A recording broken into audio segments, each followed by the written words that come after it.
From the Sunshine State, this is Tampa Bay's Tan Talk.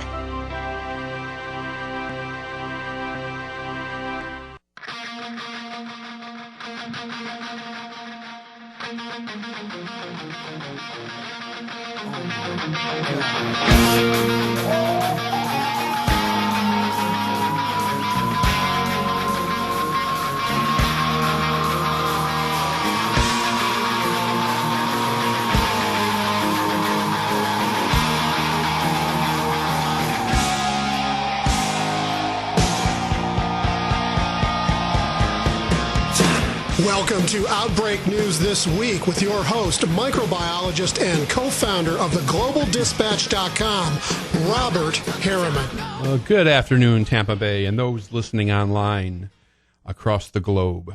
This is your source for all the news about worms and germs. This is Outbreak News This Week, and I am your host, Robert Harriman. And with me, of course, every Saturday afternoon, the man in the control booth, the man that's incredibly angry, Bill. How you doing, Bill? How's it going today? 20% chance of rain, high of 81, overnight low of 66. Current conditions, Clearwater, sunny skies. We're at 74. Dade City, sunny skies. They're at 80. And Wesley Chapel, partly cloudy skies. And we're at 77. And I'm germ-free. Germ-free, and it's beautiful weather, as Bill said. And today's the air show down in MacDill Air Force Base. So if you are taking the time to go down and check that out, it hasn't been there in a couple of years, so have a good time. Whoa, today's show, where do I start? There's just so much news going on right now. But let me tell you about our guest a little bit later in the show. About 12:15, I have Dr. Rebecca Cole. She's with the USGS. She's going to be talking about a relatively interesting, obscure parasite that's found in Asian swamp eels. And then about 12:40, I'm going to be talking to Dr. Tara Smith. She's with Kent State University, and we're going to be talking about vaccinations and the anti-vaccine movement. Bill, do we have somebody on the phone? She called in just early, so she's listening. She's listening to your banter before you get to her. Oh, okay. Your guest. All right, fantastic. Let me just go over a couple stories before I get to Dr. Cole. Let's take a look at what's going on in the Philippines. We know that the measles outbreak has been pretty intense there, and because of international travel, we're seeing measles being introduced into the United States from the Philippines, into the United Kingdom, New Zealand, Canada. Well, the Philippines Department of Health finally released some information about what is the burden of measles in the Philippines. Well, from January 1st to February 15th, they have 3,434 confirmed measles cases on the archipelago. Of that, there's 23 fatalities. However, during this 45-day span, there's also nearly 16,000 suspected cases. So the Philippines is struggling with measles right now, as is Vietnam and several other countries. And like I said, because of international travel, I think the United States has seen about 13 cases of measles because of international travel from the Philippines. So that's something to take a look at theglobaldispatch.com. Another vaccine preventable disease. Ohio State University, the mumps outbreak is now up to 40, primarily in students, some staff. And the Global Dispatch gets daily emails from Columbus Public Health Communications Director Jose Rodriguez, and right now it's at 40 and counting. Well, let's go ahead and talk about one more thing before I talk to Dr. Cole. And there was a very bizarre, interesting study out of the University of Chicago. It was published in the JAMA Internal Medicine this week. And it was concerning medical conspiracies. And it went over 6 of the more common ones. Fluoride in the water, the link between the CIA and HIV, autism and vaccines. And I just want to go over some of those numbers just to let you know what Americans are thinking about some of these topics. Of the 1,351 people that were interviewed for the survey, 37% of them agree that the Food and Drug Administration is deliberately keeping the public from access to a natural cure for cancer because of big pharmaceutical pressure. 20% of those surveyed agree that health authorities know that cell phones cause cancer. However, again, because of pressure from corporations, they won't do anything about it. And one of the ones I found most disconcerting was 20% of them believe that their doctors still want to vaccinate children despite knowing that it causes autism. And there's a couple other topics. So I encourage you to check that out at theglobaldispatch.com. Now my guest. There was an interesting study published in the journal Emerging Infectious Diseases, which basically sent a warning to consumers who eat Asian swamp eels. There is a parasitic risk from eating raw or undercooked Asian swamp eels. Joining me on the phone now is the lead author of the study, Dr. Rebecca Cole. Dr. Cole is a parasitologist with the USGS National Wildlife Health Center. Hello, Dr. Cole, and thanks for coming on the show. Oh, good afternoon, Robert. Thank you for the invitation. Great. It's great to have you. Now, you and your colleagues are advising the public about this parasitic risk. And let me first ask, this is kind of an obscure parasite. So how and why did you decide to study the Asian swamp eel, and how much of a problem is it in the United States? Well, my colleague and I, Dr. Leo Nico, were looking at basically looking at animals that are imported, and he is been studying the swamp eels for well over close to 2 decades as an invasive species. We were funded by USGS through USGS Invasive Species Program. So our interest was looking at, one, is there or are there parasites that would be of health concern, but also are there parasites at risk of being spread when these fish are released into the wild? He's been studying populations in both Georgia and Florida and most recently in New Jersey where the eels have been released, and he had wondered, well, with eels coming in through the market, and we know that they're infected in their native habitats, are they carrying these infections into the United States?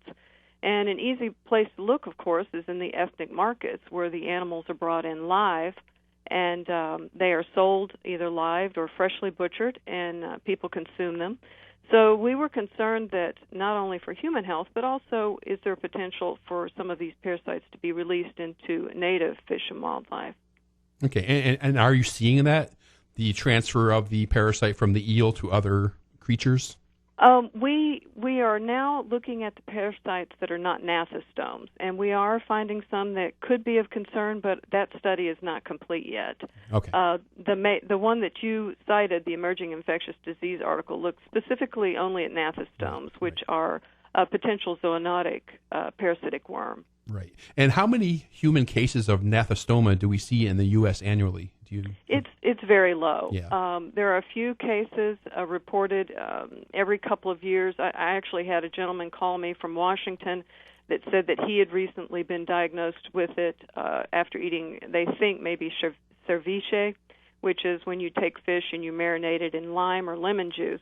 And, of course, that does not kill larval nematodes. They're very resistant. They evolved to pass through digestive systems, which, as you know, are very acidic, and they survive quite well in lemon and lime juice. So every once in a while you'll hear of a report. Most often they are attributed to individuals who have traveled outside of the United States within the last 10 years to Asia or Southeast Asia, where there are quite a few reports every year because it is endemic there. So let's go ahead and get to the parasite so the listeners can understand what we're talking about. So can you describe what is gnathostoma and what kind of pathology, what kind of disease does it cause in humans? Well, I'll start with the life cycle. It's Sure. a nematode, the one that we found in the market eels, typically matures in felines or canines, cats, dogs, or wild felines and canines. And the adult lives in the stomach. It passes eggs out of the stomach through the GI tract in the feces. Once the feces reaches water, the eggs in the feces will hatch, and then zooplankton, which are sort of like, they're commonly called water fleas, will pick up these larvae. They'll grow for a little bit in the zooplankton, and then a fish or an amphibian or a reptile will eat that zooplankton, and the larval nematode will then move out from the digestive tract in the fish into the liver or the muscle, and then wait to be consumed by, in this case, a dog or a cat. If a human accidentally eats that fish or amphibian that is undercooked or hasn't been frozen long enough to kill the larva, then the parasite assumes that it's in another intermediate host and it starts to wander. So typically, if you become infected, you at the point of where the parasite is in your stomach and then migrates out of the stomach into the body cavity, you will experience stomach pain, sometimes diarrhea, general nausea, lethargy. Often the nematode will wander, but it will stay in the subcutaneous tissues, mainly in the trunk or the body or in the arms. So in 3 to 4 weeks after eating one of these larvae, you may notice swellings in your subcutaneous tissues that migrate. I think one study, they can migrate up to 1 centimeter an hour. So you might have a swelling on your arm, and then 2 or 3 days later you might notice swelling on your side. Often they stay subcutaneous in their migration, but if they migrate into the body cavity and start migrating through organs such as the liver or the lungs or into the central nervous system, then you can get into quite serious disease issues and death. And you mentioned ethnic markets selling this eel. And I guess my question is, who is eating raw or undercooked swamp eel? Well, a lot of... In the U.S. Yeah. In the U.S., well, a lot of individuals who either are of Southeast Asian descent or they enjoy the foods from those countries. They go to the markets. They enjoy having fresh fish. They purchase them and eat them. So it's a variety of people. Most often it's individuals who have immigrated here and have brought with them the variety of foods and dishes that they enjoy in their homeland. So I know that the markets that we visited were in Atlanta and Chinatown in New York City, market there in Orlando. So they're across the country, usually in large metropolitan areas. But they're individuals who enjoy dishes that are native to Southeast Asia and Asia. Yeah, the reason I ask is because somebody asked me that, and I was like, well, I'm pretty sure this is why. But and I read that the eel was found right here in the Tampa Bay area. Yes, yes, it is. So how did it get here? Well, the supposition is that it was released either through these individuals that come into the ethnic markets. You can purchase them live. You can take them home and butcher them. In some instances, people let them go. There's also some religious ceremonies where people will buy animals, such as fish, in a market setting and then set them free. There's also the opportunity for release in the aquarium or pet trade. I think it was from 2005 to 2008 we received over several billion live animals into the United States legally for food or pet trade. So there's all sorts of animals coming into the United States. Okay. Well, Dr. Cole, just to go ahead and close, is there anything else you want to add about your study that the listeners should know? Well, we're looking forward to examining the rest of the parasites to see what parasites may be there that can be released into native birds and fish and wildlife. And it's just a matter of fact that, when you import animals, you get the whole animal. You get the ecosystem that's in the animal. They don't check their parasites or microbes at the port at which they enter, and we just need to be aware of that. Well, it was a very fascinating study, and I hope to have you on again when you continue your studies on this. I've been talking to Dr. Rebecca Cole with the USGS. Thank you, ma'am, for coming on the show. I appreciate it. Thank you, Robert. You bet. A pleasure. All right.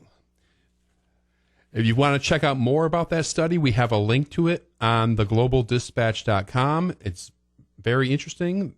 rather obscure. I mean, I like my swamp eels over easy, please. there you go. I mean, I've worked in clinical lab for so many years, and there's only a smidgen of people that even know what this parasite is. So it is quite obscure, but as Dr. Cole mentioned, though, it is ever present, and people that do eat that kind of cuisine should be aware of it. All right, well, let me go ahead and look at some more stories on theglobaldispatch.com. Some good news coming out of Haiti. I'm going to go over some numbers right now because there's a lot of numbers on various outbreaks. And in the Pacific island of Haiti, of course, we all remember the big earthquake of 2010. Well, that was in January 2010. About 9-10 months later, in October, they started getting struck by a cholera outbreak. Well, since October 2010, Haiti has seen more than 700,000 cholera cases, which includes over 8,500 fatalities as of last week. This is from a recent update from the Pan American Health Organization. And you can check out this information on theglobaldispatch.com. However, there is some good news that's coming out of this report. And what the Pan American Health Organization is finding is there is finally, well, not finally, it's been decreasing over the years, but a pretty significant decreasing trend in cases and deaths being recorded on this island, because these poor people have gone through so much since that January 2010 earthquake. And from January 1st to March 10th of 2014, there has been about 3,800 cholera cases recorded. Sounds like a lot, and it is a lot. But this signifies a weekly average of 385 cases and 2 deaths a week. Well, if we look at 2013, there was a weekly average of 1,100 cases and 9 deaths. Go back 2 years. In 2012, there was a weekly average of 4,400 cases and 77 deaths every week. And then if we go even farther, one more year back to 2011, there was nearly 30,000 cases and 240 deaths weekly on the island of Haiti from cholera. So that is some, it's still there and it's still ever present. And as I interviewed Dr. Rosalind Chan last August concerning this, they're expecting the cholera outbreak to go on for another decade. So, but that is some pretty promising news. Elsewhere in the Caribbean, I just want to mention that the Cuba cholera outbreak is now up to 701 cases. So they've reported a couple dozen more cases since the last reporting. If we go over to some more numbers, outbreaks that we've been covering pretty thoroughly on theglobaldispatch.com, and I've been given the numbers on the radio show on a weekly basis. The Middle East Respiratory Syndrome coronavirus. We all know it as MERS. Globally, the outbreak has finally topped 200 cases. It's now at 201, which includes 85 fatalities, which gives it a case fatality rate of 42%. So about 4 out of every 10 people that get this virus do die. And of course, the bulk of the cases are found in Saudi Arabia. But there are cases that are seen outside of the Middle East, which include some European countries. Chikungunya, the mosquito-borne virus that made its presence for the first time in the Western Hemisphere in December, is now up to about 15,000 confirmed and suspected cases in the Caribbean, the Virgin Islands, St. Martin, Martinique, St. Bart's, and there's even some cases being reported down in South America now. So we're keeping an eye on that. It's only a matter of time before this virus enters the United States. And the H7N9 avian flu, which is circulating through China, it's getting close to 400 cases as we speak. of the number of cases, which is 394, according to the European Centers of Disease Control, 121 ended up in fatality. So that's about 3 out of 10 that have died from that virus. So many other things going on in the world of infectious diseases. And some of the biggest news that's come out this week includes what's going on in the Middle East and Africa with polio. Polio, many people have talked that this thing's going to be eradicated at some point in the future, but with war and conflict and refugees and all the chaos that's going on over in that part of the world, polio is still around. And in Syria, the World Health Organization is now reporting that there are 37 cases of wild polio virus type 1. Now, the thing about that is the report also mentioned that the country of Iraq, a lot of chaos going on there, but they've reported their first polio case this week in a 6-month-old child from Baghdad, the first case since 2000. So it's been 14 years since Iraq had a polio case. So that's significant. There's all kinds of mass vaccination programs going on right now in the Middle East trying to keep this under control. Equatorial Guinea in Western Africa also reported their first case of polio since 1999, 15 years. And they border Cameroon, which has had 7 cases since October. So polio transmission is continuing to spread. The 3 endemic countries that are left on the planet, which are Pakistan, Afghanistan, and Nigeria, have reported about 33 cases so far this year. Pakistan, of course, being the bulk of that. And let's go ahead and take a break. And when we come back, we'll talk about some more news, and we'll talk to recorded interview with Dr. Tara Reid about vaccinations. As the #1 community for STD dating and support, Positive Singles has been helping people with STDs find love and support since 2001. There are over 800,000 anonymous active members now, with over 120,000 conversations per day. Positive Singles takes its members' privacy very seriously. No one is required to submit any information they are not comfortable with. Positive Singles offers many unique features to help STD singles find love and support. Some of these features include a live STD counselor, an abundance of STD treatment stories, and many more. Join for free to find out why the world turns to us. Visit PositiveSingles.com.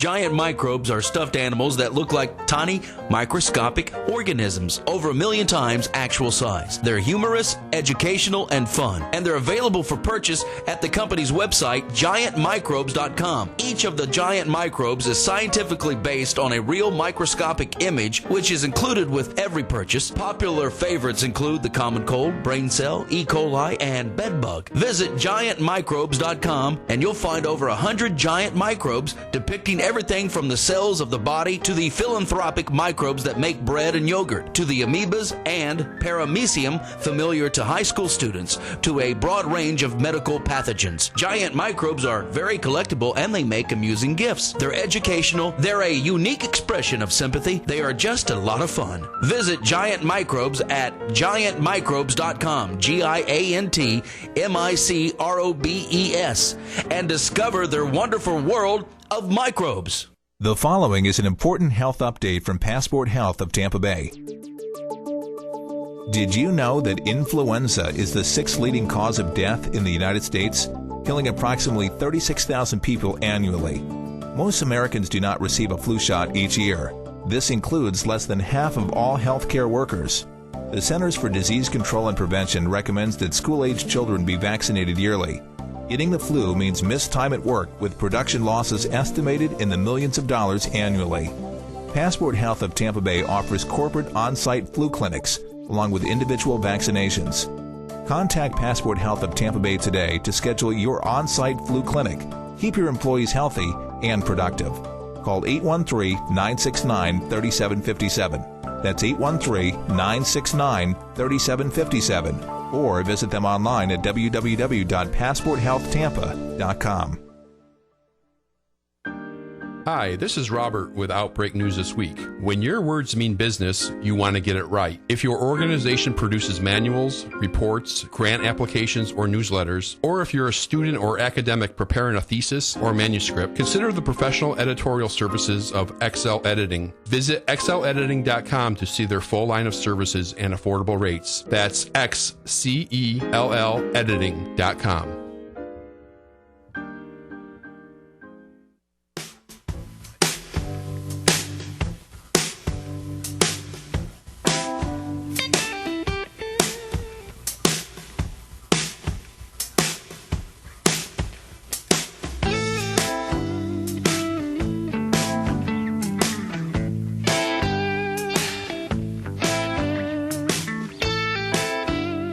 Okay, welcome back to the show. This is Outbreak News This Week. I am your host, Robert Harriman.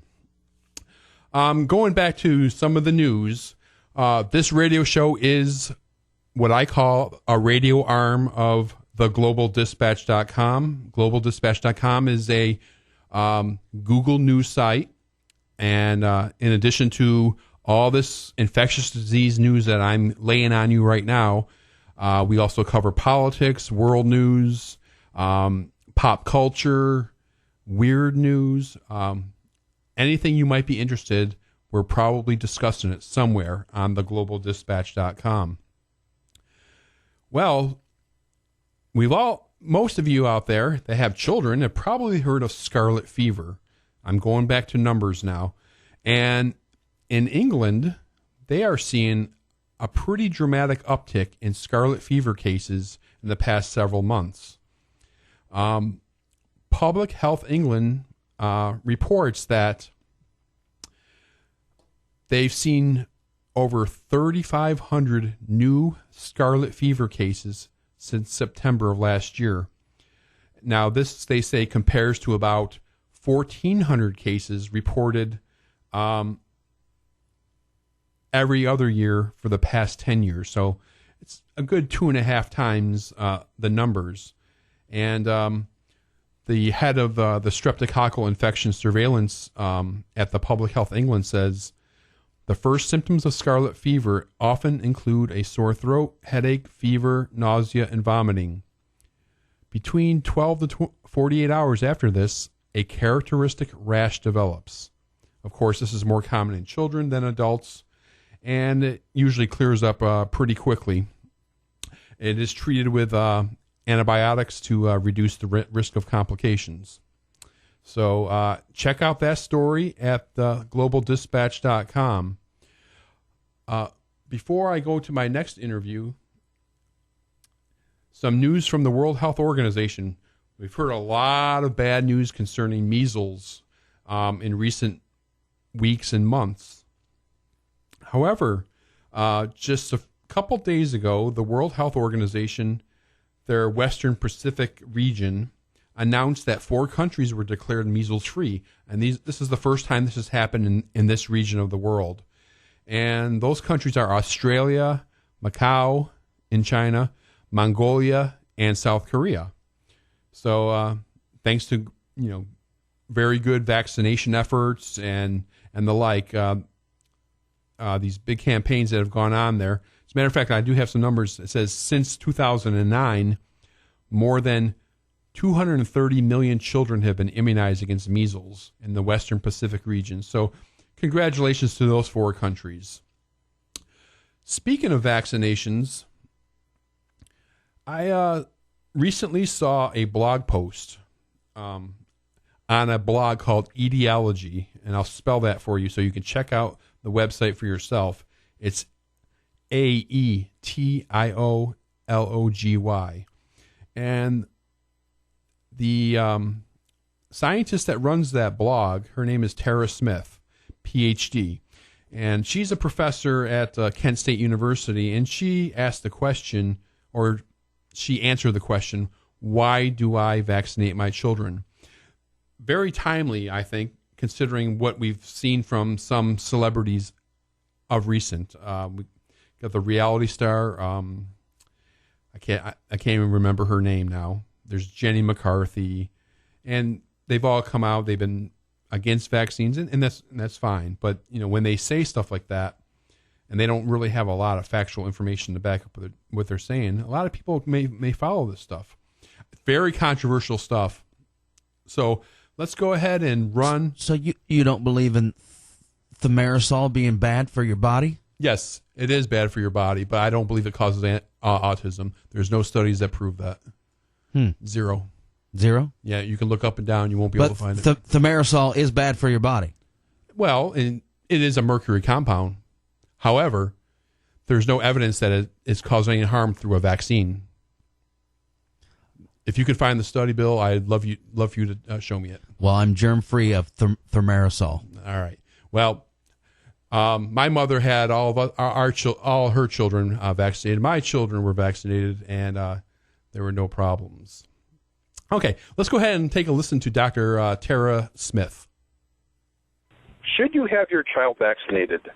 There is a movement across the U.S. and the world that condemns vaccination as dangerous or some government plot.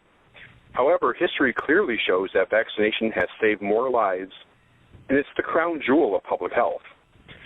Joining me now to discuss this further is Dr. Tara Smith. Dr. Smith is an associate professor with the Department of Biostatistics, Environmental Health Sciences, and Epidemiology at Kent State University College of Public Health. In addition, she is the owner and editor of the blog Etiology. Hello, Dr. Smith, and thanks for talking to me today. Thanks for having me on. Perfect. The news lately has been inundated with Kristen Cavallari, Jenny McCarthy, and other high-profile people who choose not to vaccinate their children or just outright against it for a number of different reasons. And you wrote in a blog post recently on Etiology, Why I Vaccinate My Kids, and that's why I wanted to talk to you.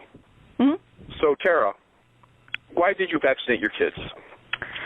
So I do study infectious diseases, and unfortunately I know all too well about many of the diseases that we don't really think about here in the United States on a daily basis, about measles and mumps and polio and pertussis, and how nasty they can be. Measles is something that has been making a comeback a bit in the United States. We have a few outbreaks going on right now. And, some people think of that as just a mild childhood disease, but really it kills about 1 in 1,000 people who have it. Many more are hospitalized with pretty severe infections.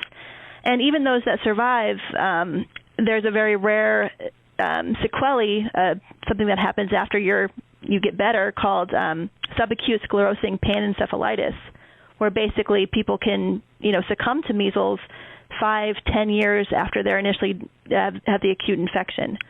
So there's all kinds of these things that, people don't really think about. And the vaccines have very low risk of any kind of serious adverse events. Most of the time, if you have a vaccine, the worst thing that's going to happen is that you might get a fever or some pain at the injection site. So for me, the risk of those diseases is much, much greater than the risk of vaccinating kids. Yeah, and you also mentioned in your blog, things like MRSA and Group A strep and all that, and there is no vaccine for that. Right. Yeah, I study Staph aureus. That's my, my organism of choice, and we don't have a vaccine, and it kills in the United States about 11,000 people every year. I also mentioned some other diseases like Group A streptococcus, Group B streptococcus, which is still causes a lot of meningitis, brain infection in little babies. Also don't have a vaccine for that. So, I see these type of infectious diseases that are still harming and killing, children and adults every day, and we don't have vaccines for those. So the ones that we do have vaccines, I'm very happy that, my kids can get vaccinated and not have to suffer from the actual infections. Right. So when Kristen Cavallari says, and I quote, there are very scary statistics out there regarding what is in vaccines and what they cause. Now, that's her decision, of course. I'm not trying to, bash her or anything, but is she misguided? Yes, I would say she is. And there's a lot of really bad information out there on the Internet. And, she mentioned she had read a lot of books. And, indeed, I'm sure she has. But, there are books that are not written by professionals who study these types of things every day and who have a good background in the basic science and epidemiology and microbiology and immunology that, we study for years and years in order to get a grasp on the subject. And some people think that they can just, read a few websites on the internet and, be an expert in the subject. So I would just disagree that she is putting out any kind of accurate scientific information. Right.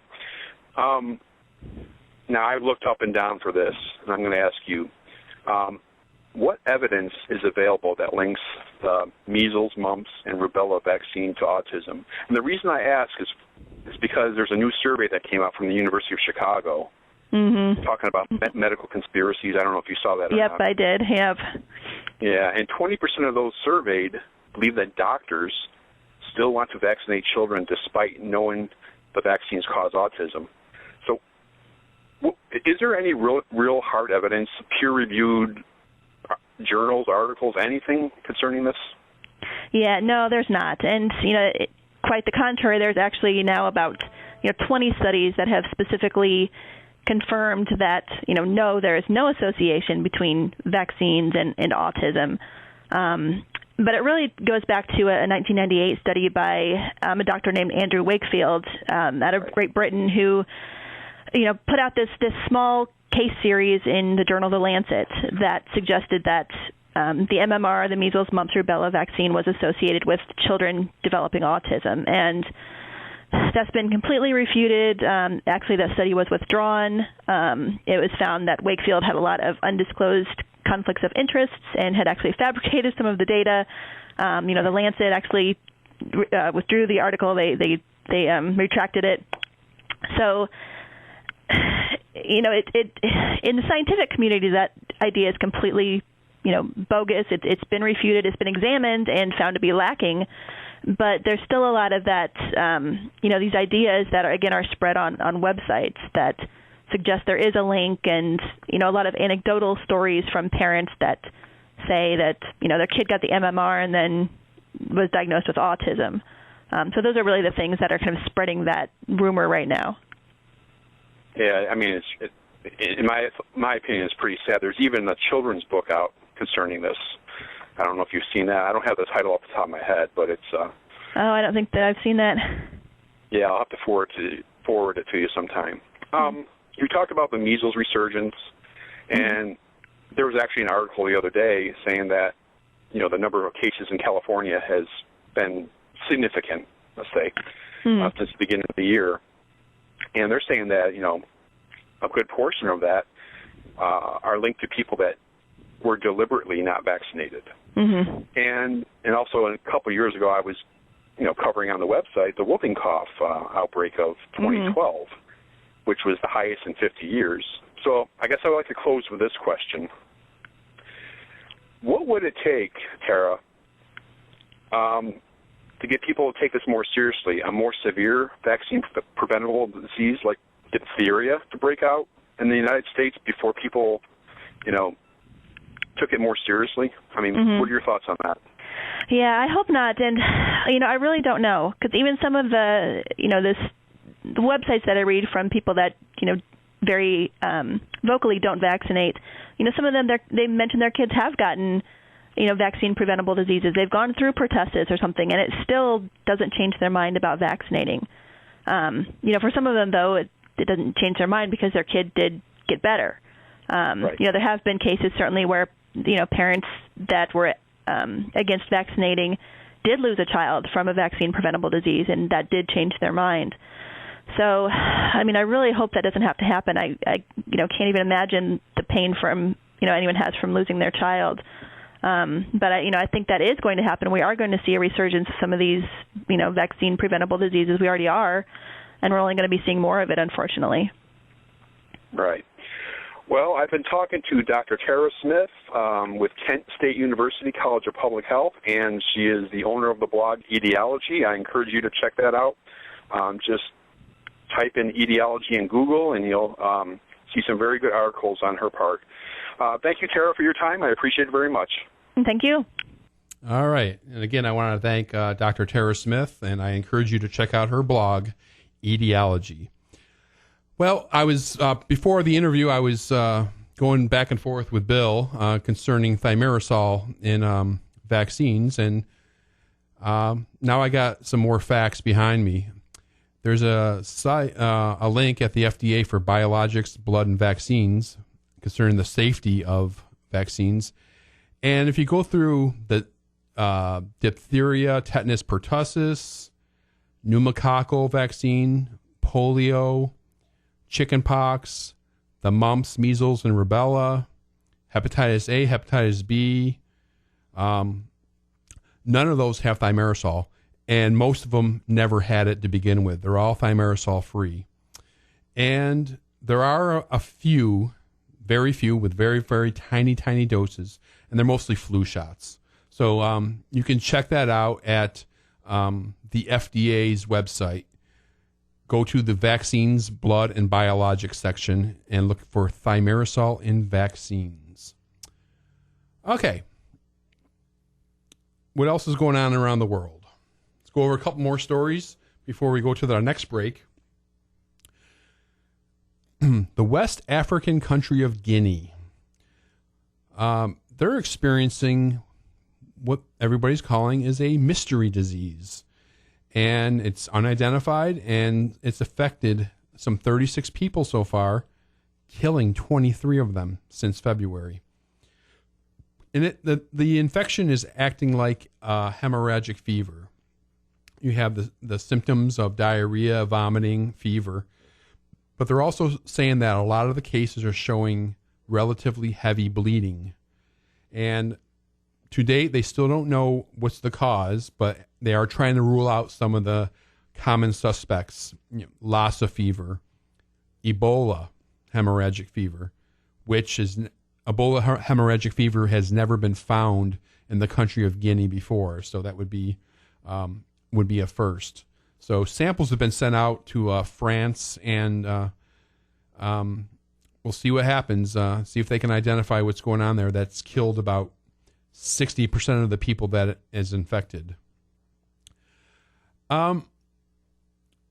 Norovirus on cruise ships. We've had a lot of news about this since January, and right now, this has not been confirmed by anybody, but Holland America, their ship, the MS Mazdam, at least two of the passengers on that ship, which at the time when they sent these posts on Facebook, were right around the Brazil, South American area.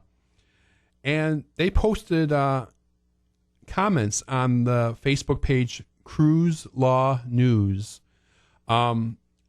concerning there may be a norovirus outbreak going on this ship as we speak, but as of 5 minutes ago, the CDC's vessel sanitation program has not confirmed it. So if you want to see what these passengers said, check out that story at theglobaldispatch.com. Do I have Brandon on the phone? All right. Well, as I said earlier, part of the website is pop culture, actually a large part of it. And the man behind that is the co-founder of theglobaldispatch.com and a very good friend of mine. And he's been doing some fantastic interviews. We'll have him talk about that a little bit. Mr. Brandon Jones. Brandon, you there? Bob, thanks for fitting me into your show. Absolutely. So it's been a busy week. Yeah. So you're at MegaCon. Actually, I'm back from MegaCon. I'm here in Tampa. I was doing a screening of God's Not Dead, but we were able to post two interviews on that as well. Shane Harper and Kevin Sorbo, they both star in God's Not Dead. We were able to post those interviews and get those up and try to encourage folks to come out to what turned out to be a really, really enjoyable movie. Okay, well, let's go ahead and start with some of the big interviews you've done in the past week or so. Skeet Ulrich, he's obviously famous as Billy Loomis from Scream. He was the lead actor in the popular TV series Jericho. He was earlier this week, as well as Michael Gill. People will know him as President Walker on House of Cards. I know that's one of your favorite shows to watch that you're dealing with on Netflix, and those are two of the bigger names that have kind of kicked off our week this week. All right, well, talk a little bit more about the Skeet interview.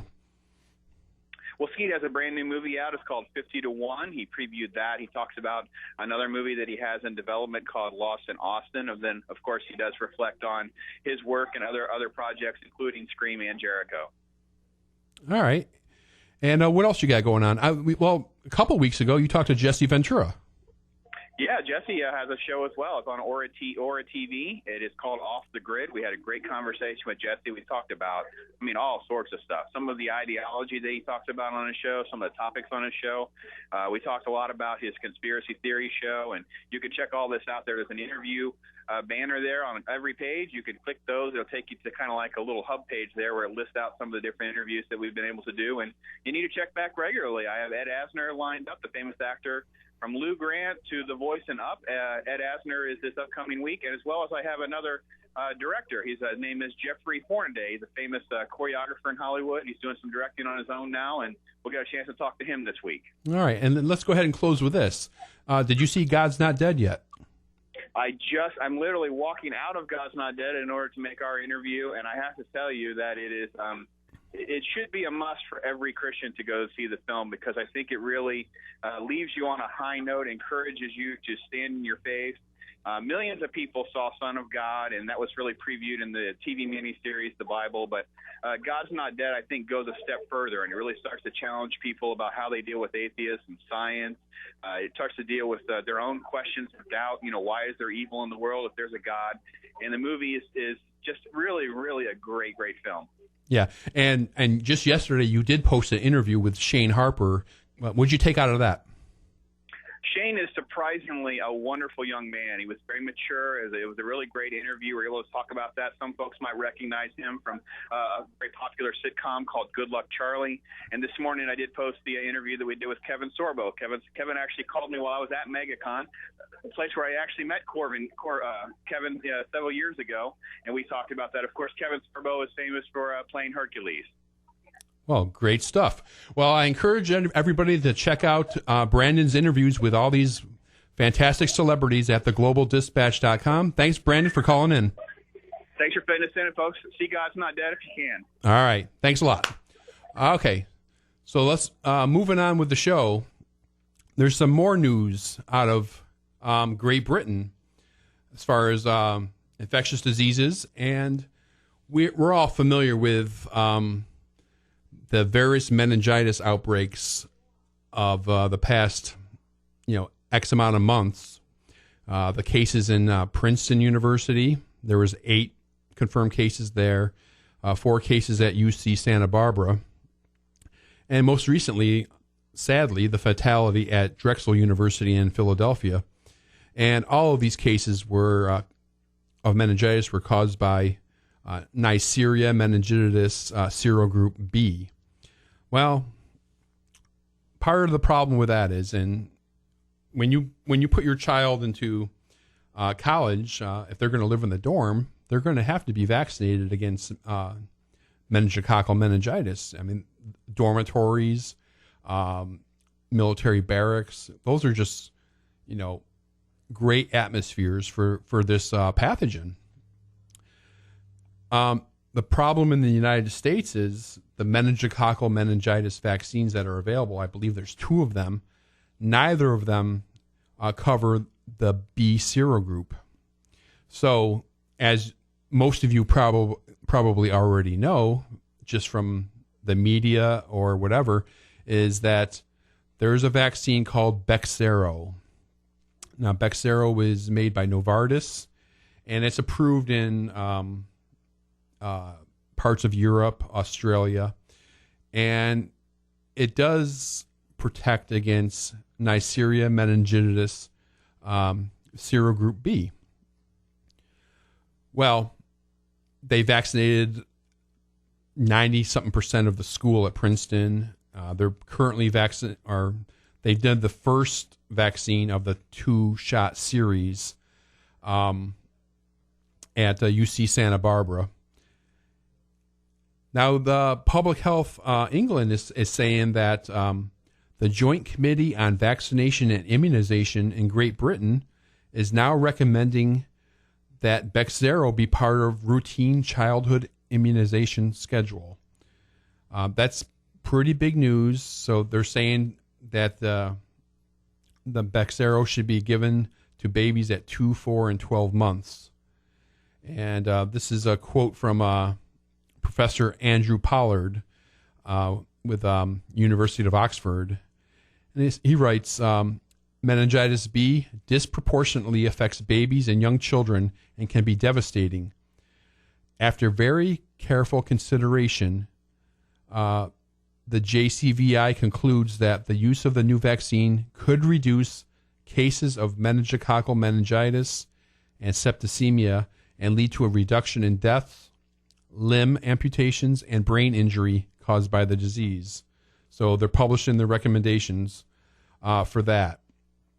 Meningitis B is a much bigger problem in Europe, and I think that's probably why Novartis went to Europe and Australia to get this approved. I don't think they've even approached the United States yet, but I could be wrong on that. What else is going on? How much time I got left, Bill? 3 minutes left. You're not going to do your last break? Oh, yeah. Well, let's go ahead and do that real quick. I'm totally got out of sync with a call from Brandon. Go ahead. The following is an important health update from Passport Health of Tampa Bay. Being bitten by infected mosquitoes and ticks can be more than just annoying, especially if you are outside the U.S. These pests can inject dangerous parasites and viruses into your body and can produce rash, fever, vomiting, and many more complicated symptoms. Each year, thousands die from malaria, West Nile's virus, dengue fever, and other insect-borne diseases. Some strains of encephalitis result in the death of 10% or more of the people who contracted the disease. Public health professionals stress the insect-borne diseases that can be controlled and avoided by following common-sense strategies. Contact Passport Health of Tampa to learn how to protect your loved ones and yourself. Call 813-969-3757. That's 813-969-3757. Or online at PassportHealthTampa.com. Giant microbes are stuffed animals that look like tiny, microscopic organisms, over 1 million times actual size. They're humorous, educational, and fun, and they're available for purchase at the company's website, giantmicrobes.com. Each of the giant microbes is scientifically based on a real microscopic image, which is included with every purchase. Popular favorites include the common cold, brain cell, E. coli, and bedbug. Visit giantmicrobes.com, and you'll find over 100 giant microbes depicting everything from the cells of the body to the philanthropic microbes that make bread and yogurt, to the amoebas and paramecium familiar to high school students, to a broad range of medical pathogens. Giant microbes are very collectible and they make amusing gifts. They're educational, they're a unique expression of sympathy, they are just a lot of fun. Visit Giant Microbes at giantmicrobes.com, GIANTMICROBES, and discover their wonderful world of microbes. All right. Back to the show. I just want to go ahead and thank Dr. Rebecca Cole and Dr. Tara Smith for their expertise. I encourage you to check out theglobaldispatch.com for all your news. Have a great weekend.